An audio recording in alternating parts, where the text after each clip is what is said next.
a true story. It's kind of personal, but it's true. And I was in the studio with Notorious BIG, and we were making a song called "The World Is Filled with Pimps and Hoes." And on that song, Puffy comes on first, and then the hook comes as Carl Thomas.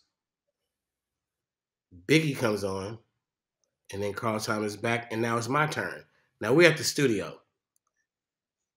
Carl Thomas has already done his part. The hook was already on there. Puffy was bringing us to the session to finish the song.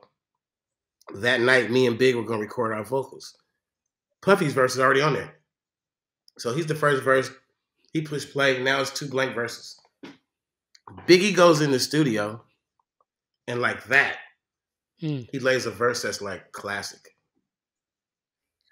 Now everybody's laughing, smoking, and they look over at me. What you gonna do? I didn't know what to do. I'm like, I can't. Biggie didn't write his verse. He just sat around while everybody was laughing and shit. Wow. And went in there and said, I'm ready. Wow. And he just goes in there and raps his verse. No pen, no paper.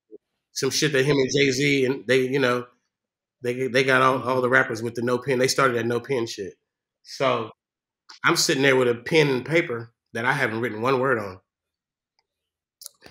And I'm like, damn. Like I'm in New York. My back's up against the wall. It's pressure. So I got one person with me, my homie from Oakland, my homie P. One person's with me.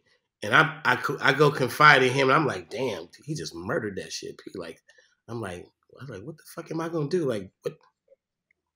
He said, listen to the song. The song says, the world is filled with pimps and hoes.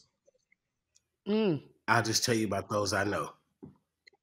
That's what the hook says. P said, neither one of them rapped about a pimp or a hoe. Just do what the song says do. I wrote the verse so fast after that. I'm like, shit, all I got to do is tell you a story about a pimp and a hoe that I know. Oakland. You know what I'm saying? And I just easily just stepped into it. And there's a little bit of truth to the story I'm telling. There's a little bit of truth to the stuff I'm talking at the end. And I got it from Oakland.